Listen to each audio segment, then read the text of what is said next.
We've come up with 6 helpful but simple tips to make you more consistent at Street Fighter V. And Cammy won another CPT event. We have some objective considerations about her abilities, all on this week's episode of the EventHubs Podcast.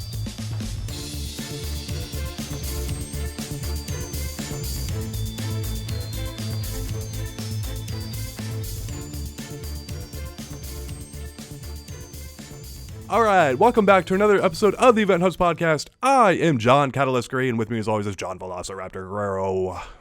Hello, I'm having an energized morning because I went to the gym. I did some rock band karaoke because my friend brought over rock band the other day, and we still have it here. So I did some karaoke songs, little Red Hot Chili Peppers and stuff. And I'm kind of trying to flow into this with some power, with some energy, and talk about Street Fighter. And I think that's all we have on the docket today. I know we did Mortal Kombat last week. Street Fighter all day, all week this week. Yeah. Let's get into it. And Rock Band too. Yes. But yeah. Anyway. What? Rock Band 4. Oh, okay. Now, what Red Hot Chili Pepper song were you doing? I'm curious. I did Other Side. Other Side. Okay, that's a good one. Well, people might know this. I started a new character. I started Rose. Kind of sucks because all my cheap bullcrap that I learned to exploit, it doesn't work any longer. And I'm now being exposed for the fraud that I actually am, and this needs to stop immediately. I don't like being accused of what I actually am. I've been legit hitting some walls here, and it's reminding me actually of all the Monot privilege that I had. Demon Curse, the Ultimate Cammy fan, is going to take a clip of what I just said and post it on his wall, and because he's always like, Monot's the biggest piece of bullcrap ever. But anyway, we're going to get to Cammy later, but you know something is wrong when I am agreeing with Cammy players. That is a clear sign of my just complete and lack of total mental composure. And because of that, John, we have to tell me and our listeners how the hell to play this game again. And I don't. There's something that you just said there. I know there's a little bit of a, I suck and I'm trying to learn in a bit, but there's absolutely some truth there. In the same way that a professional NBA and or WNBA player will need to shoot free throws on the regular, right? Practice their basic stuff. Be reminded of the essentials.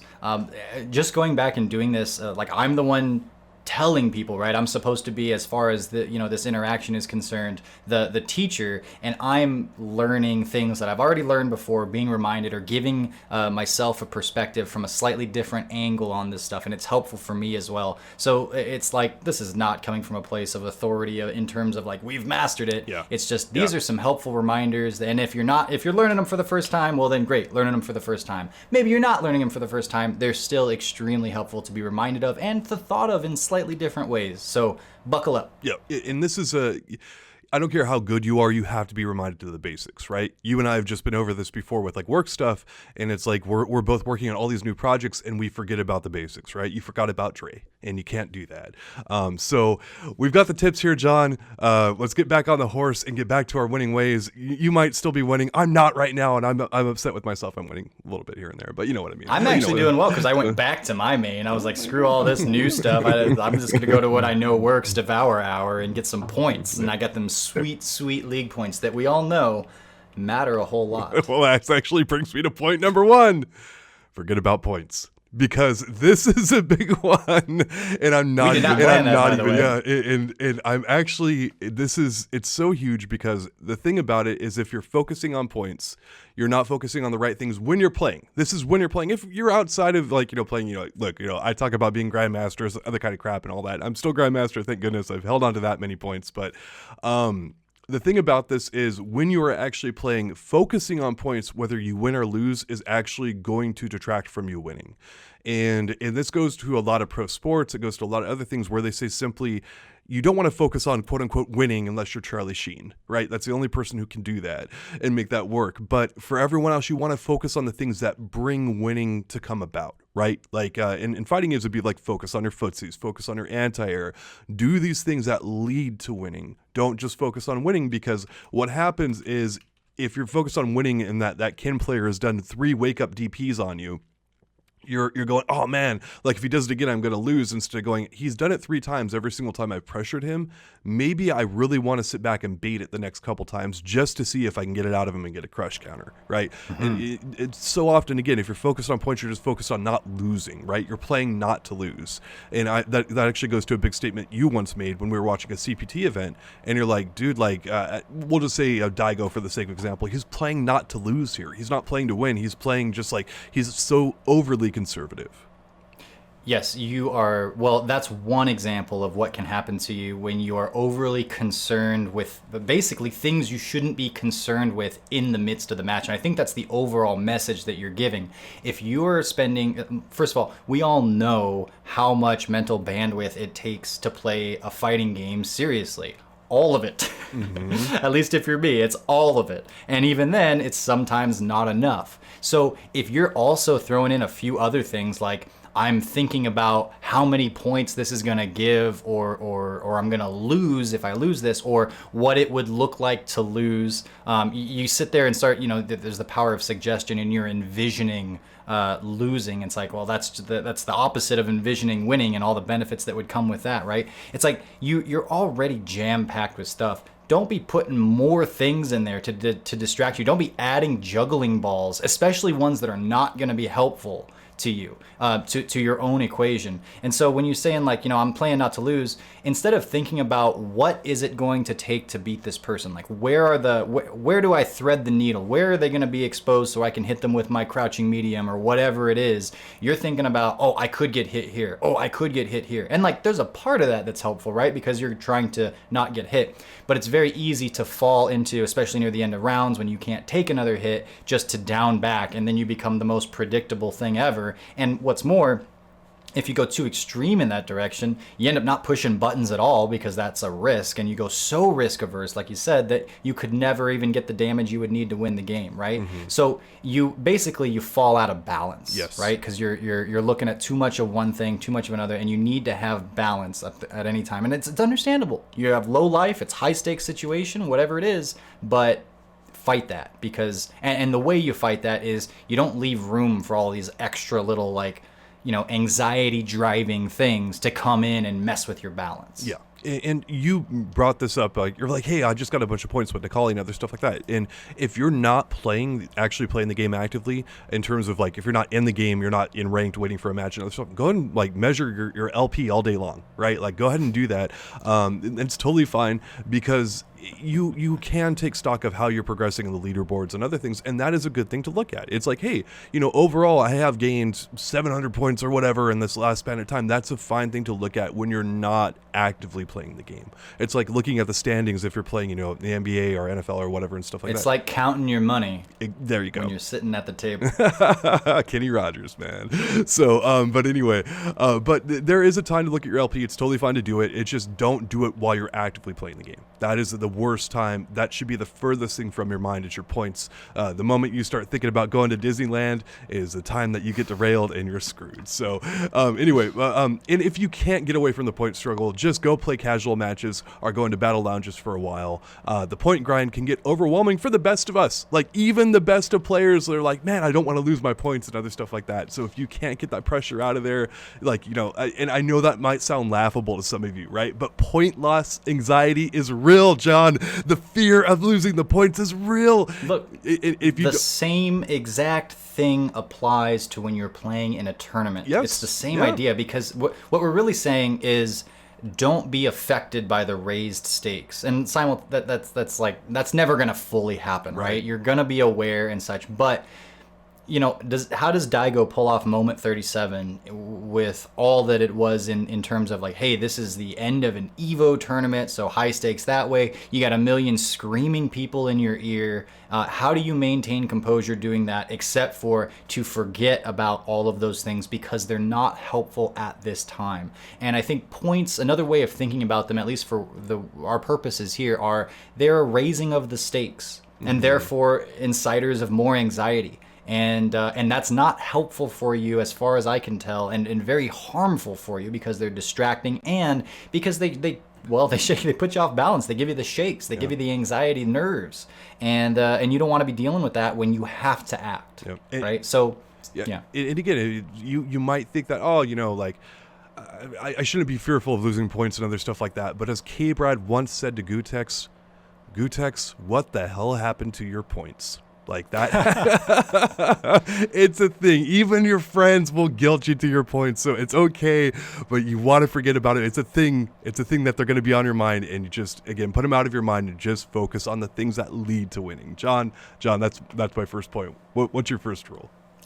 My first rule is, and I think this got posted to the front page, stop stepping on your opportunities. And actually, the article that went to the front page is primarily about or focused on anti-airs.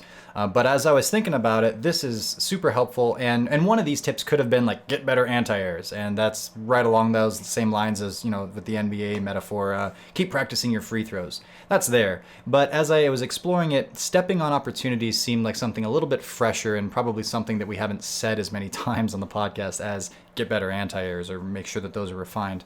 And what I specifically mean here is that when you're playing the footsie game, and as we've addressed many times on this podcast in recent times, the flow of Street Fighter V specifically, this wouldn't just apply to Street Fighter V, but mostly through that lens, not so much like Marvel vs. Capcom, but the flow is very footsies and slower paced now. And one other thing that I've noticed from a lot of the pro players as we've seen a couple of CPT events play out now is that they're using more medium buttons as opposed to the very high reward crush countery buttons that we've become so accustomed to using and trying to dance around and getting frustrated by. And no just wonder. One addendum, unless you play Cammy. Yeah. Keep going. I'm sorry. I couldn't resist. We're going to get to her later, but I've got to get a couple jabs in there on her because that's the only time I get jabs in on Cammy these days because I'm just losing to her left and right. That wasn't bad. That was actually not. Anyways, I was saying a thing. It was that, stop stepping on your opportunity. So the pacing of things. I was saying it no wonder that we used to use a ton of roundhouses and heavy buttons, but the rewards of a crush counter and the priority system are not what they used to be, right? Because they've been scaled down. A lot of these buttons have bigger and longer lasting hurt boxes associated with them, and they're bigger risks. So when you push those buttons, they're commitments. And now in Street Fighter V, and I would dare say in other games that are decently well balanced, making those commitments all the time is not a recipe for success. And in fact, you can see more and more what the cost of pushing those kinds of buttons it can be in the way what we're seeing how other people are playing, like the top players. The top players are spending a lot of time dancing around and putting up walls with medium buttons. Mm-hmm. Why? Because it's going to catch any forward advances, hopefully, and it doesn't tie them up for as long. One of the best like fireball uppercut thrower players in the world is, of course, John Choi. And I think this quote was from John Choi. I always associate it with him when I hear it. It's something that you may have heard before as well. It's the idea that you extend to characters that do mid-range zoning, like they have really long pokes, like Chun-Li is a good example. If you're having a hard time dealing with them, you treat their long-range pokes like fireballs. You think about them like fireballs. And that takes us back to the Street Fighter II fireball uppercut game that John Choi was so good at. And the way that that's helpful is that it puts in perspective just how much of a cost it is to do those things. Your character gets locked into these animations for a certain amount of time. And when you get higher and higher level, you can start appreciating frame by frame differences in things and what it means to get locked into this kind of stuff. So if you're sitting there fishing with your heavy buttons all the damn time, one, you're going to be more open to get whiff punished. But two, you're going to be stepping on opportunities because when you're locked into Nikali's standing roundhouse, you might get jumped in on because that's like a fireball, man. Mm-hmm. And if you had just pressed like a standing medium kick or something like that, you might be ready to anti-air, which is why this ties back to the whole anti-air conversation. But the pacing has changed. So what used to be like just throw out all these heavy buttons because it's a well worth it risk, I don't think it's that way anymore. And so we need to make the change to not do that as much and dance around with our mediums a lot more often and let people hang themselves, because now it's not so much getting whiff punished, you're not going to get dashed in on as much, and you're not going to get jumped in on as much. You'll let people hang themselves Yeah, that's the gist of it. So stop stepping on your own opportunities by hitting too many heavy buttons. John, I'm going to say some blasphemy here, and that's how come I've got on Manat's ink today. So I've got this going on, so you can see that. It's because Manat, I'm going to say some blasphemy for people out there, and that is play Street Fighter V a bit more like it's Street Fighter 4. Because Street Fighter 4 was all about being risk averse. You know? I am so proud of you right now. There you go. I am so proud of you go. right now. And so I'm backing up heavily what you're saying. And again, be very careful. Do not play Street Fighter 5 like it is Street Fighter 4, but play it more like it's Street Fighter 4, a bit more. Because what happens is basically your opportunities to capitalize in the neutral and to get stuff going there is quite a bit better. And it just, there it is. It just, there's just more opportunities to basically succeed in neutral and do other things like that. And there it is. So, right on. What's your next helpful hint to get better at Street Fighter and get some more sweet LP? By the way, your thing is minimized, so I don't know if it's a recording or whatever. It paused on this, dude. There you go. Boom. We're back now. All right. So never mind that little technical difficulty. Don't mind F yourself, just like John just mind F'd me. That is my second rule. Your mindset is incredibly important in this game. When your opponent does something disruptive, like they pause their stream when you're trying to follow along with them or do whatever other stuff like that, don't get distracted by it overly. So I've talked to numerous players, actually top players over the years, and when they've made big runs in tournaments, some of the people were Ricky Ortiz, Mike Ross, you name it. And one of the consistent things that they had when they placed really high, this is at EVO and other events, is that they talked about their mental focus, their mindset, how things were in a good spot for them before they were playing. I remember specifically talking to Ricky Ortiz. She said back in, I think it was like 2010, this is when she finished second at EVO. I was talking to her before sets, and she was like, yeah, I've just been playing a lot. I feel very confident. I feel in a very good spot. And I mean, this was kind of like when, Ricky was always really strong before, but this is like when she had her, her big run in Street Fighter 4. It's the first I ever heard of her. I remember that was my first EVO, by the way. So I guess we were both there at the same time, which is kind of cool. And I remember specifically seeing Ricky and like her presence as she walked up to the stage and everything. And then watching the Rufus play and being like, this is kind of set apart. I mean, obviously all of top 8 and a lot more were. But I caught I felt what you're kind of getting at right now in that moment, for sure. It was like this was Super Saiyan Ricky. It's a universal with all players. It's not just a couple players who have this. You can kind of see with their body language and other stuff. And we do pizza bets here on EventHubs, and a number of our staff members kind of want to see the body language of a player come up before they bet on who's going to win the pizza. Basically, predict the correct matches and stuff. You win a pizza. There it is. But anyway, so this does not come down to arrogance, nor is it lack of confidence. It's a sweet spot. It's somewhere in the middle, and it's going in prepared and ready and to play at your best. That is what this is all about. And so getting your mental game in the right spot, it's different for every person out there. I remember Vasant, it was like during, I think it was EVO 2011 or whatever, he lost a match and he got really upset about it, and he immediately wanted to run back. And he did this kind of like weird pose here. Let's see if you can show up on it. And like someone put like a Photoshop, like a spirit orb in his hand and stuff like that. It's like, what Vasant's real power is? It's like channeling spirit orbs when he's up there on the EVO stage. And I mean, he ran it back, but that was his little thing to like mentally settle himself, because he was on, he was on tilt.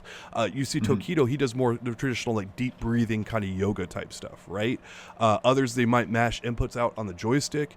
What I'm getting at here is there's no wrong way to do it. If you can do the Vasant spirit orb thing, do that, because that's badass. Like, especially if you can make one appear.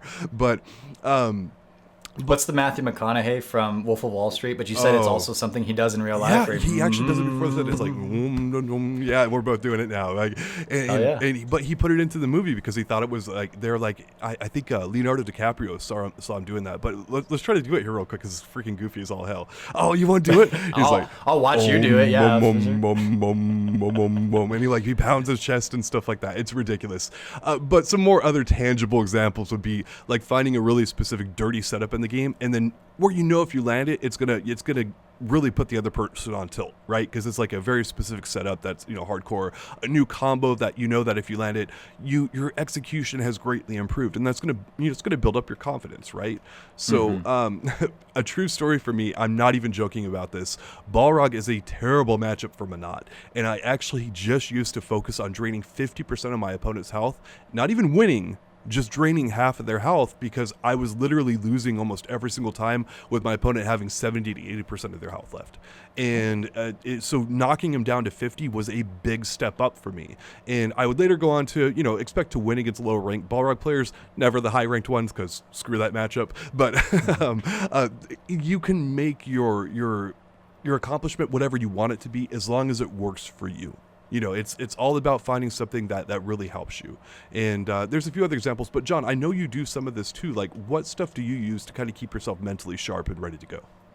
I used to do push-ups in between sets when it was particularly tense. That was a thing, because it would exert some of that extra energy that you were feeling in the midst of like a stream match at Wednesday Night Fights, or I did it when I was playing Infiltration at Evo, whenever it was, I think 2014, I'm not sure, and like in between sets, and it's like, I don't know, it kind of centered me, but otherwise, like, my little tick is I will drum my own little beat on the buttons, because I mean the clackety clacks, it's so satisfying, especially if you have any kind of like a musical propensity or something, which I don't have a ton of, but enough to like appreciate that. Something that just feels rhythmic and like in agreement with I don't know, the atmosphere around you. I think that whole like pounding the chest, you can, and the humming, like you can find a frequency in that where your whole body is kind of like getting a little bit of a vibration. I think that's the significance there, a part of it. And that like feeling of like, just, it's again, it's like comes back to a sense of balance. And anything that you can do that calms that, and that helps you, again, get away from all of the other stuff and crap that's creeping in or threatening to creep in to crowd your mental bandwidth and overload you and imbalance you. I think that's the secret to it. The secret. It's not an easy thing to accomplish. It's something that you just kind of got to figure out and then try and do over and over and over again. But whatever it is for you, it can be very, very helpful. In fact, it can be crucial. And I've actually gone from a place where I was like, that's just all a bunch of crap. And nowadays I'm very much on board with the little tiny nuances of what puts you in the zone versus not. That it's really important. Yeah. So there it is, folks. Yeah. John recommends pounding your chest and using a vibrator, and it will get you going. So. Is that what I said? It's pretty close. I'm just going with it. It's all good. But no, it's it's whatever works for you within reason. I will own it. Use a vibrator if that's what you need. Whatever. Drum on the sticks. Who cares? But yeah, it's all about mental stuff. And again, this is about playing up to your potential. If you're playing against a warlord player in your silver rank, like, and all you equate like this to, if like, well, if I don't win, it's not successful. No, you want to play up to your potential. If you felt like you played up to your potential and you played well, you're good to go. Use a vibrator if you need to. There it is. John, what's your next rule? So my next rule, as I read it here, kind of goes hand in hand with my first rule, in that, one, you're trying to do a little bit less in the way of like heavy buttons and stuff, but you're also going to be taking advantage of people that are abusing them. This has been something that you've needed to try to be able to do in Street Fighter V basically since day one, because you know how often Urian's going to come up and try to shake your hand, and other characters are going to stick out their forward fierce buttons that are crush counters that are so good, and they're going to be fishing with them. And there's a lot of moves that are still very good, and even if they're not as good as they were, you've got people that have built their Street Fighter legacy, Street Fighter V legacy, and their whole like culture of individual play around these things, and they're still doing them, and they're still getting away with a lot of stuff too. So when you have someone like Birdie's standing heavy punch, right, where he like reaches forward with both arms and basically stretches across half the screen to whap you, or Urian's heavy punch, or whatever. There's I mean, every character is going to have a couple moves like this. When you find a move that is giving you a hard time, that seems like it's very strong, you need to take that into training. This is the tip. And study your problem normals. And I guess it doesn't have to be normals. I suppose it could be specials, but I like this with normals because they're so prevalent and they're so part of this footsie exchange that understanding on an intimate level where the hurt boxes and hit boxes begin and end, how long they're out there on that screen for. When you start getting an intimate feeling with this and it becomes instinctual, you have that clay in your hand, and it's so important to be able to manipulate that on the fly in real time while you're playing a match. So the way you do that is you get frustratedly blown up by one of these moves, and you go, that's where I'm getting hit a lot. Okay, fair enough. Go into training mode, have the character do a neutral jump, and then do the move, right? So you know exactly when it's coming out. And just start spacing your character away farther until they're no longer getting hit by that move.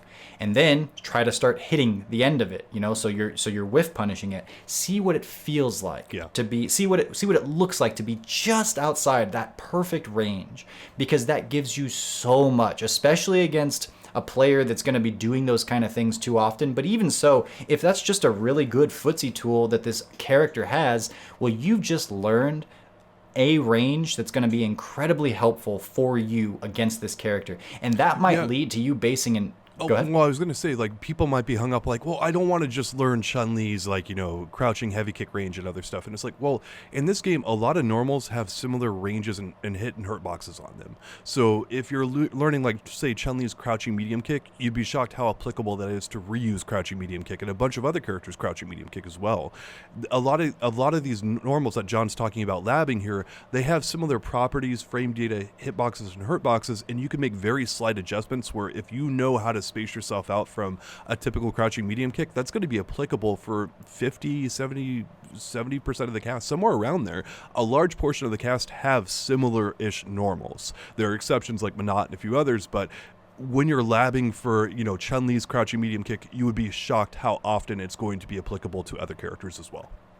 And the game makes it so easy. Well, if you're playing Street Fighter 5, it makes it so easy because after you play someone online, you have the option to go into training with that character. You can zip directly there and just start practicing it before your next match comes up. And what happens, it's not just that you, like I was getting at, figure out how to counter this one particular move. You do that. But you also start to have a feel about the rest of the match, because in fighting games, everything is interconnected. Yep. And as you sharpen one skill, that enhances others through different means, right? Like if you're really good at anti-airs, all of a sudden your opponent's not going to want to jump anymore. And now your ground game has become that much more powerful because you've taken an option off of their table, right? Like that's huge. So things can affect others. And when you're patrolling their favorite spot and you're taking an option off the table from them, that one makes them more predictable and gives you a sense of control about the match.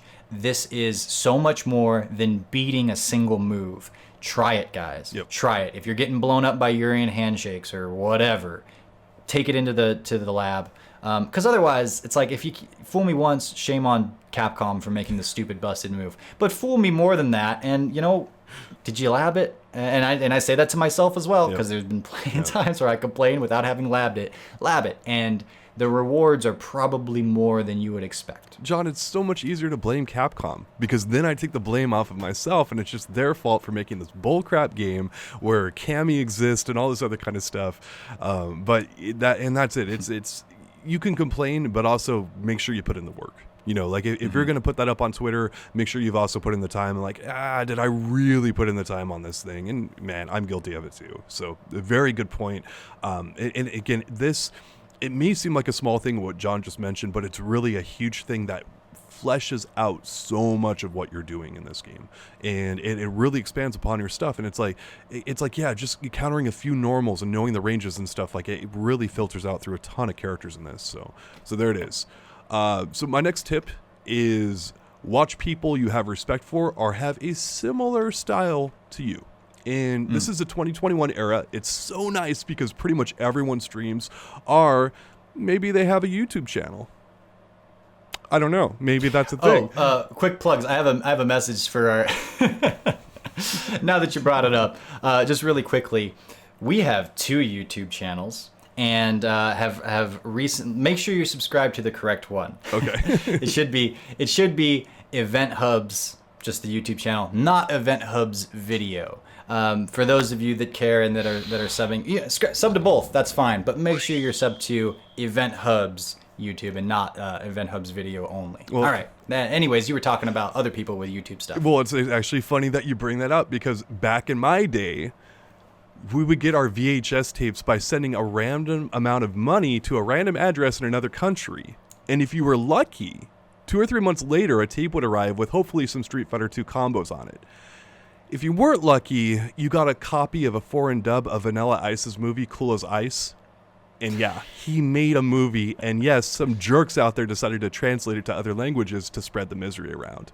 Anyway, did you get a copy of Vanilla We're not going to talk movie? about that, John. Did you get duped by VHS pirates? Do you know how difficult it is to explain to your friends why you have a foreign copy of Vanilla Ice's Cool as Ice? Do you know how... I have just as much respect for you as I did at the beginning of this podcast, and I'm sure so do all of our listeners and viewers. Go ahead, what's your tip? But anyway, you can go on Twitch now, you can go on YouTube, you don't have to risk seeing Vanilla Ice's movie anymore. It is a golden era for footage out there. And so I don't actually just recommend looking at one specific player all the time. I actually recommend going out and finding multiple players who have something that's cohesive with your style and approach of what you want to do. So for example, Justin Wong, who I've been following very closely for Rose stuff, he is awesome. But he also plays really lame characters. And if you're a fan of Street Fighter 4, you might be like, what? He doesn't play lame characters all the time. It's because for the first time ever, he played a Rushdown character in Rufus, right? Oh, yeah. But he's known for playing really lame, really defensive play. That might not be a style that you want to use. That might be something you want to do, even though it's working super well for him. That might not jive with what you want to have happen, right? So you might want to look at someone like CN or Sako or a bunch of other players, or all of them for that matter, and see how their personal approaches blend well with yours. And especially if your goal isn't to win EVO or Capcom Cup or whatever, I recommend checking out players who are good but also entertaining, and because the fun part about it is if you're being educated but you're also having a good time doing it, like you're killing two birds with one stone. It's like, hey, I'm not trying to win Capcom Cup myself or anything like that. I don't, I mean, it would be fun to do it, but it's like I don't have the time to invest into it.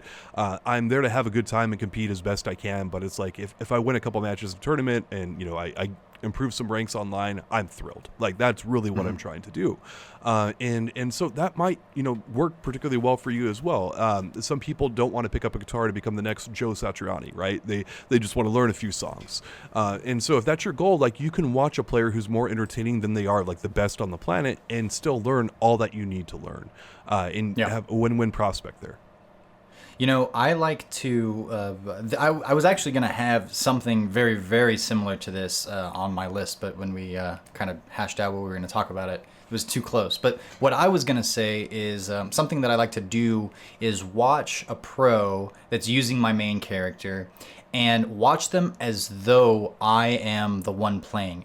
Maybe like overlap your instincts with what's going on the screen. So think about, okay, I would do this here, I would do this here, and hey, some of it's going to line up pretty well, hopefully, if you figured out like kind of the right things to do and such. But sometimes you're going to go fork off and feel like, oh, I would have done this, and they're going to do something completely different, and it'll jar you. You'll notice it, and when that happens, pause, go back and think about it. First, see what the results is. Would you have gotten hit if you did what if you did what you were thinking, but they ended up being safe? Well, maybe you should consider how often you go in or how often you make that offensive decision versus how careful you're playing. And sometimes it's going to be that they made the wrong call and you made the right, and you're like, well, I'm better than the pro in that moment. But they're the one that's getting top 8 at CPT events and such, and you're probably not. So also keep that in mind. But you can really... The jarring, like when it happens, you go, oh, that's different, and it pops up and in like your psyche, and you go, why would you do it that way? And then when you explore what they did and you see the benefits of doing it that way, it's more intimate than just kind of playing it in theory in your mind, and it gives you a literal visual of what playing arguably better in certain scenarios or making better decisions would look like, and it gives you an incentive to do it, because then you see them be successful with this different type of play that instinctually didn't register for you, and that's okay, that's fine. And I'm definitely coming from the point of view of a more like emotions and instinct based player as opposed to frame data and sciencey, but I think it applies across the board. When you see that, it strikes you, and it kind of opens the door for, at least if you're a player like me, where you would not have entertained that very quickly before. It lets you do that, and it gives you more of a perspective, and it slowly but surely lets you kind of reform your approach to your character and sprinkle in a little more defense, or sprinkle in a little more cavalier offense. Like maybe you're being too conservative about your approaches and stuff, and you need to go in more, and you need to see Machabo just do forward dashes, and like, you're allowed to do forward dashes? I thought that was against the rules, because it's, you're no, it's like, but why did it work? And right. So there's so much that you can learn there. And again, kind of overlapping your instincts onto it gives you that sort of like reactionary, like notable, like, light bulb moment. And from there you can do all the things I just said. So yeah. And I personally prefer like going to CFN and instead of going to Twitch or YouTube and stuff. That works best for me, because I love turning on inputs and also seeing exactly how much damage like stuff did. I know Riketsu did a brand new combo with Rose with V-Trigger 2, and I'm like, did that do a bunch more damage than I'm used to? And it did, and I'm like, oh my gosh. Like, and Riketsu normally plays Vega. It's pretty cool to see him playing Rose, and you kind of never know what you're going to find there on CFN. There's a couple million replays up there. There's a bunch of stuff to do. Plus, you can look at your specific V-skill, V-trigger combination and find someone who's using that, because not everyone streams on Twitch or YouTube, and all their footage is up there on CFN. Like, if they're playing online, it's there. So what I do is I watch like 4 or 5 games. I take notes on my phone of stuff that I think is worthwhile, and then I go and work on that stuff in training mode and during matches to get better. And it's I don't want to take 50 notes and stuff like that. It's like, no, let me scribble 4 or 5 notes here on stuff that I'm working on. Watch a handful of matches, and then obviously I'm inventing some of my own stuff too, right? Like it's I'm not just going to sit there and try to replicate what other people are doing. But again, we're all taking tech from each other. Like, there's no player out there that's, if you're not looking at that. Like, I remember hanging with Justin Wong at Capcom Cup. It was like a couple years ago. And we're sitting there talking before one of his matches, and he's like, hey, we're talking about doing content and other stuff, and he's sitting there watching his next opponent up there on YouTube, right? And before they're going to play, and it's like all the pros basically will do that because watching footage is that helpful, right? And you're looking for any kind of little patterns, you're looking for any kind of thing out there. CFN, this works for any fighting game, but CFN I particularly enjoy because of the damage inputs, being able to rewind really quickly, bounce around with replays, do replay searches and stuff like that. Like, there's so much there on CFN. It's really underappreciated, I think, by the Street Fighter V community overall. Not by us, because we're freaking on there all the time, right? But it's just a great opportunity to get better, and I actually enjoy watching tape. Like, it's in pro sports, like they call it watching tape all the time, and it's just watching games. It's like, man, it's like watching fighting games to get better. That's great, and as I said, it beats the hell out of Vanilla Ice. So. Final round, I don't remember which one it was. I want to say 17. It doesn't matter. I was in Momochi's pool, and he had put out a tweet like the night before or something, saying like something to the effect of, it was, if we got out of our respective pools, we would play each other first round afterwards.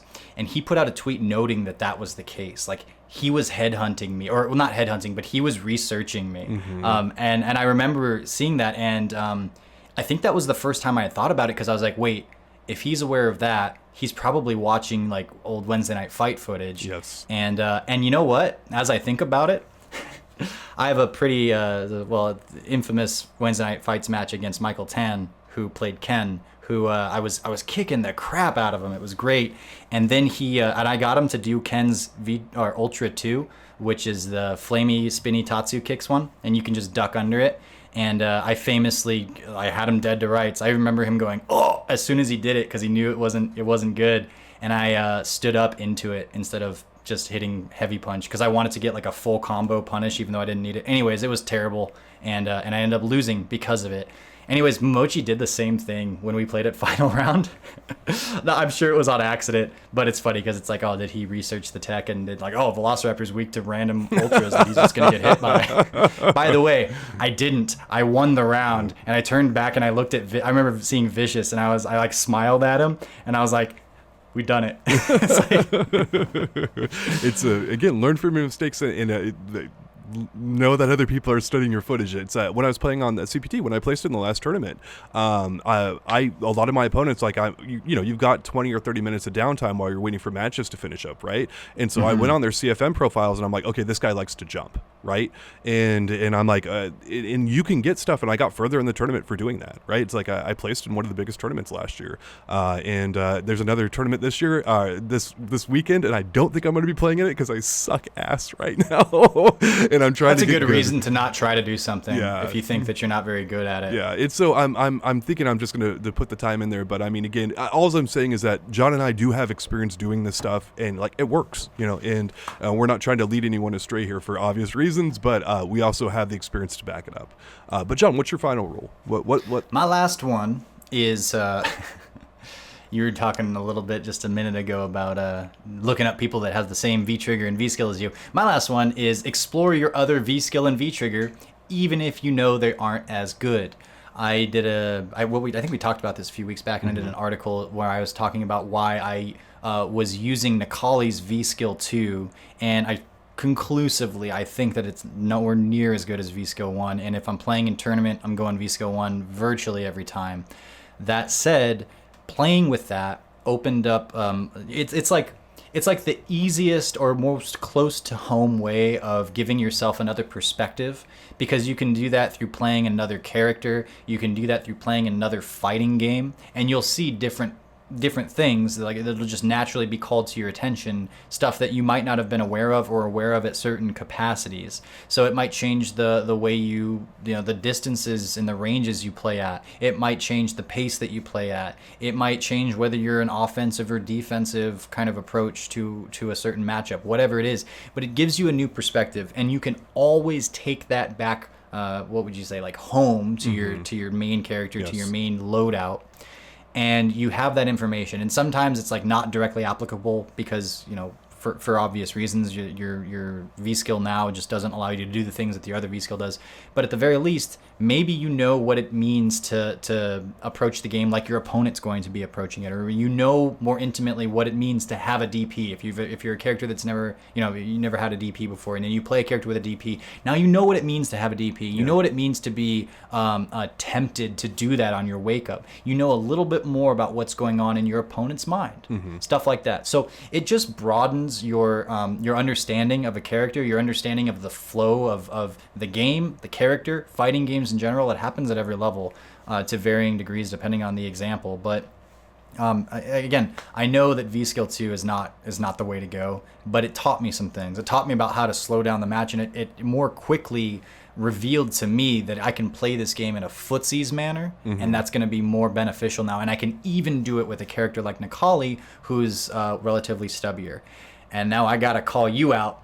I wish I had said more, because I know I was thinking about it when we were talking about it just in like regular Skype chats in the EventHubs water cooler area. When Rose came out and you were saying, man, her V skill 1 is total trash. It's not usable. It's random. And you said it with total evidence, as like you backed up your claim. This kind of stuff doesn't traditionally bode well in fighting games for obvious reasons.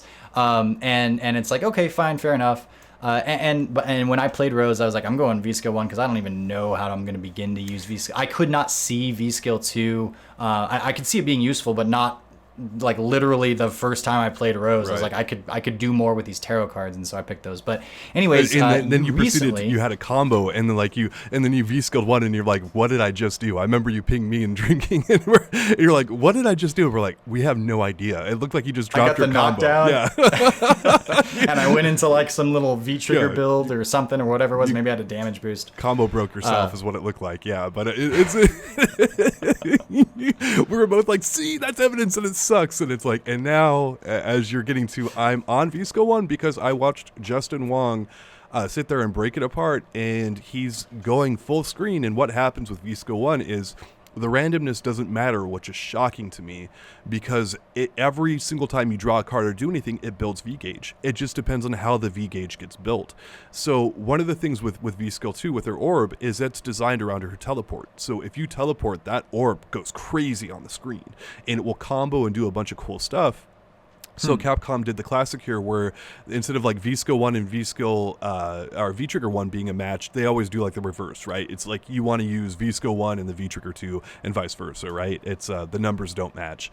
Anyway, so that is the case with Rose, it looks like. And what happens with VSCO 1, and I was dead wrong about this because, again, I looked at the history of moves that are random and how they worked in fighting games. And I go back to like Phoenix Wright and other stuff, and there's some people who can make it work, but the history of it is terrible.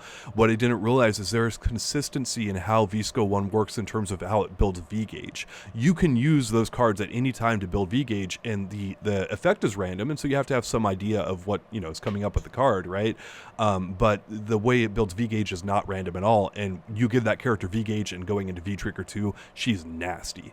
And then on top of that, VSCO 1 can be used to aid her zoning as well. Again, it's a little bit hit or miss depending on what card you draw, all the other kind of stuff. So didn't see it coming, but again, it goes back to what John just said.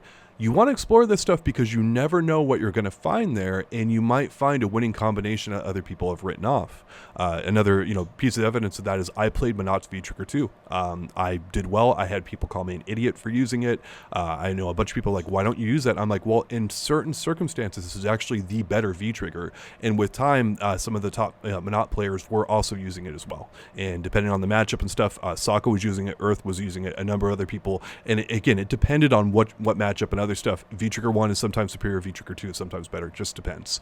But overall, I liked it better for the neutral play that it offered.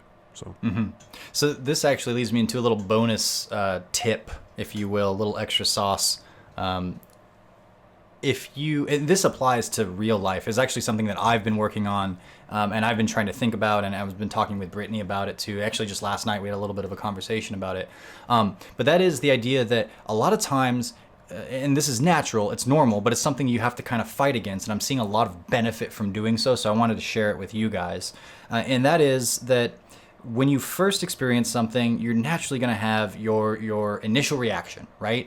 And that sort of tends to put a filter up. Then like now everything that has to do with this new bit of information, in this case, let's say it's Rose's V-Skill, right? So it's like, I see VSCO 1 and I have this reaction to it, and the filter that I'm putting it through is that it's bad, and the reason it's bad is because this random factor, which all that's pretty true, and it makes sense. It's a foundation to stand on. But now everything else that comes down the pike can be filtered through that, and it's like I already know. It's objectively like I already know it's bad. So everything else kind of leads to that conclusion. And when you take a step back and you say, all right, that's one way of thinking about it. But what if I think about it from this point of view? Like, how much V-Skill or V-Gauge does it build? Oh, that's useful. How useful? Well, it's actually so useful because I'm not using it for the sake of the benefits of the cards. If I get some mileage out of that, that's bonus. But I actually have enough use for it here in that it just gets me to V-Trigger. And then it's like, it's not only that it builds my V-Trigger, but it gives me some bonuses sometimes. Sometimes I got a bunch of chip damage coming out. Sometimes I reduce their damage, and that's even better. That doesn't happen unless you change your lane a little bit and you look at it from a new point of view. And I'm constantly preaching myself this kind of stuff because I've seen it so many times, examples like that, where I'm like, I know that this is this way. And it's like, well, if you think about it from this way, you might see new value in it. And who knows, maybe you're right. Maybe it is a bad thing, but at least give it the time of day, give it the exploration. That's probably not news to anybody, but like we said at the beginning of this, a lot of this stuff is simple 101. Keep practicing your free throws because it's important, and we all need to hear those reminders. So I'm winning way more by taking your advice, and I know that that advice came, like after I switched and stuff like that, but it also reaffirms I'm doing more of the right things. It's again, we get stuck in our ways. We get arrogant. We're like, I know. I remember, multiple people who first picked up Street Fighter 5. They're like, I mastered this freaking game. Like, I am so good. I'm going to just be beating the crap out of everyone else. And it's like, dude, you don't even understand this game yet. Like, no one does. And it's like, just because you're having success right now, playing it like it's Street Fighter 4 or whatever, and it's and those players, the ones I saw saying that did not have a good run in this game, I will just say. So arrogance is not your friend. I can say that for sure. And again, we put hot takes out there. We try to get in front of the stuff. We're right more than often, quite a bit more often than we're wrong. Somewhere around 70%, something like that is what we get right. I was definitely wrong about the V-Skill stuff, and I'm happy to hold that. It's like, hey, I would rather come on and say, hey, I was wrong about this than I would be to like continue to oh no, like I had to blah blah blah and like option select it and try to make it correct and stuff like that. When we discover we're wrong, we try to come on here and own it. And because we want to get better, and it's like there's no point if we're trying to get better and holding ourselves back and holding the people back listening to us, right? So anyway, we're not perfect, but we smell pretty good. Oh, there it is. That's my wife says that too. So yeah. Anyway, but all right. Great. So all right, John, where are we going now? What are we talking about? Cammy. All right, guys. So there have been reactions. There have been reactions to our opinions about Cammy and her abilities, and if she's where she needs to be, and if we're big fat whiners that just need to grow up, or if that there are some legitimate problems. And I think that we'll probably meet somewhere in the middle. But for now, I think we're gonna whine a little bit more about Cammy. Are you sure? She won another CPT event. That's a thing. So I'm just putting it out there, and I'm seeing more than anybody else people complaining about her abilities. So here we are. Cammy, I think, continues to be. Here's a way of saying it.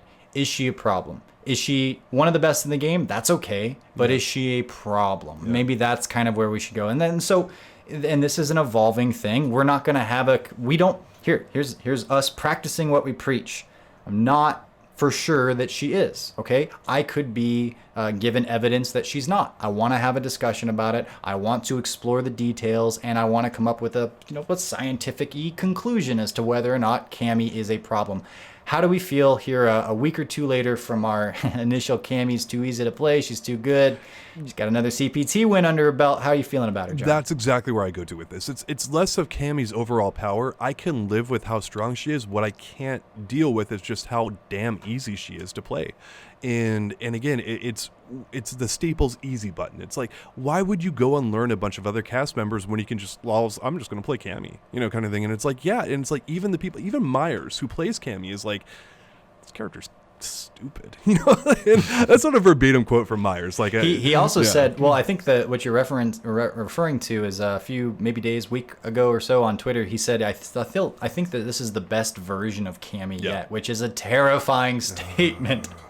And he plays her, and he said she's super boring to play. Yes. Does that mean that she's not challenging you to think and decide? Yes, she's that's super pretty easy? much what it is. And is that a sin? Maybe it's not a sin. I think that's what people are sin. saying too. How is that not a sin, dude? Like, again, you can't have characters who take the level of playing like, a Zeku, a Gil, and other stuff like that, and expect people to actually actively play those characters when you've got an easy button that you can press. And again, okay, but they still kind of do, in that Cammy only had, I think, a total of 4 Cammys in the top 32s of both. So there was I think there were 3 Cammys in the Japanese top 32, and 1 Cammy in the was it South American top 32 that just played out.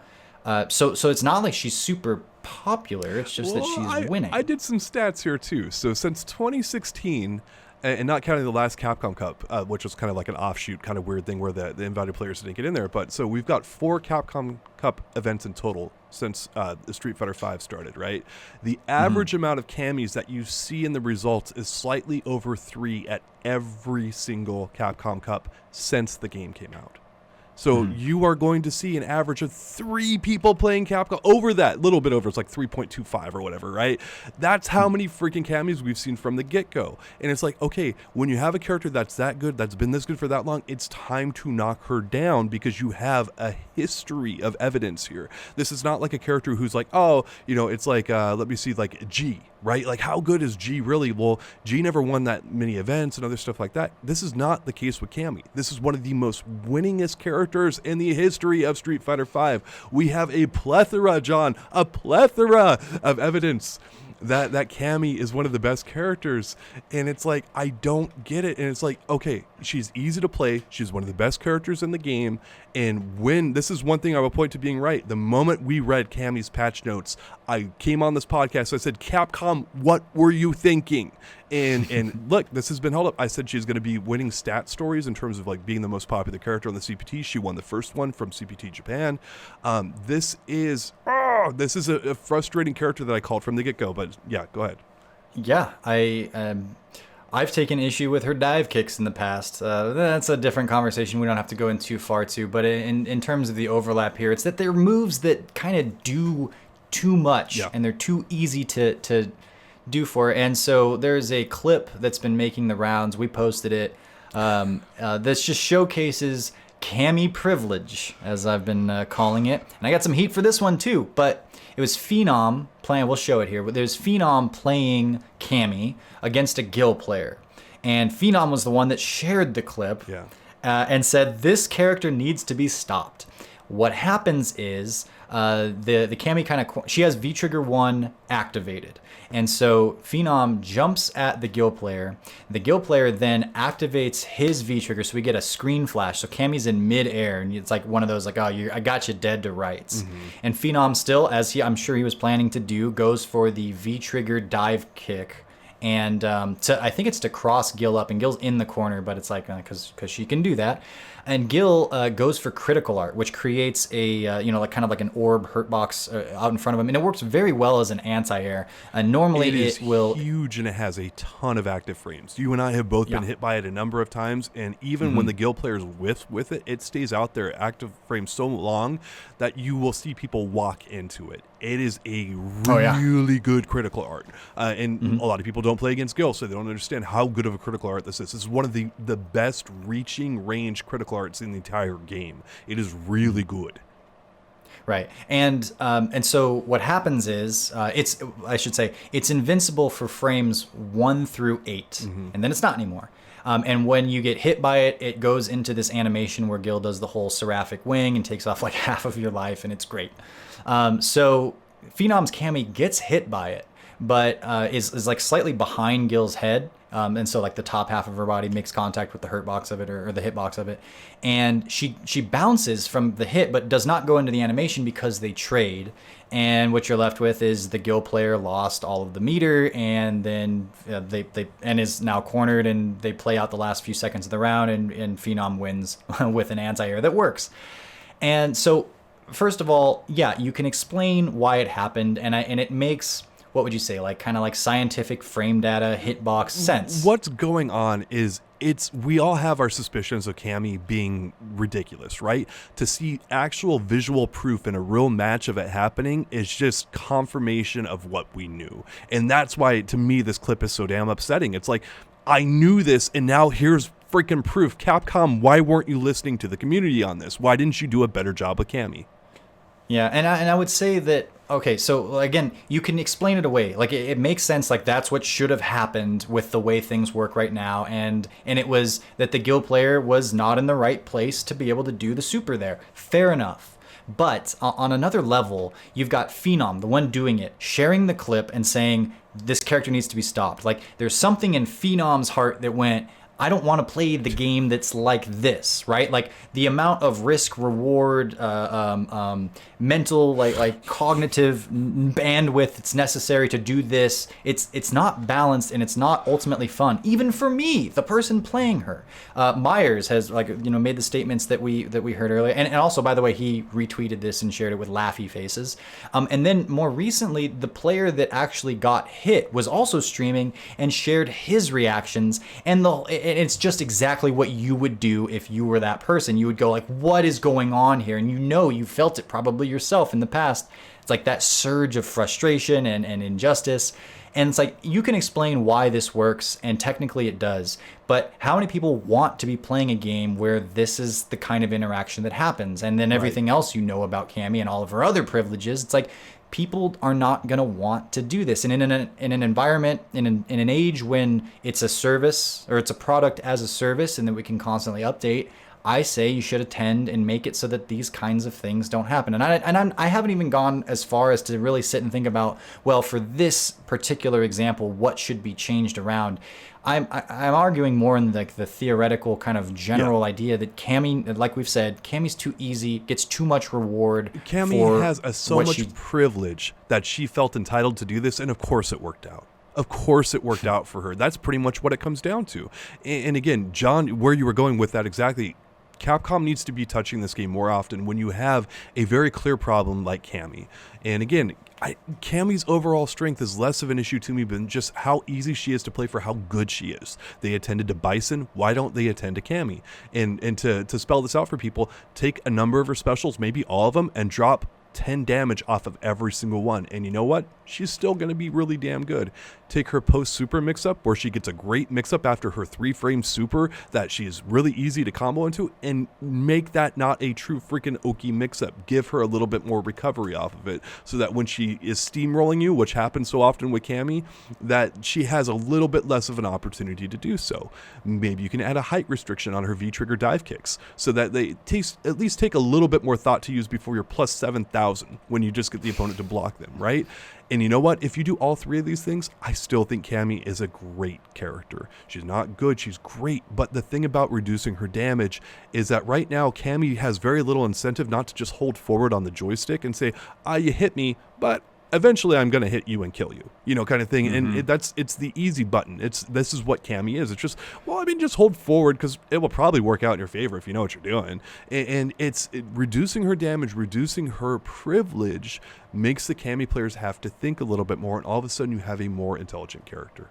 And you can compare her to someone like Falk and other stuff like that. It's like, yeah, but Falk's not winning jack crap because she has to work so damn hard to get to these spots, where Cammy just has all this freaking entitlement, and she just keeps using it over and over and over again. And we have a history of this, like a giant, rich history of Cammy winning and placing high in tournament.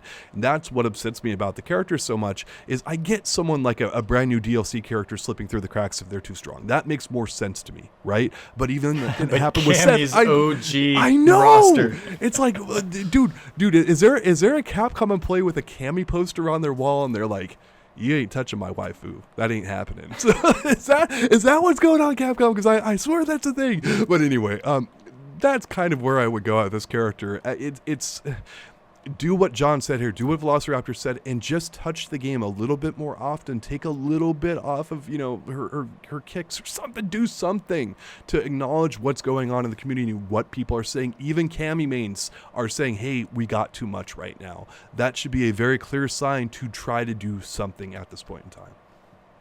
Yeah.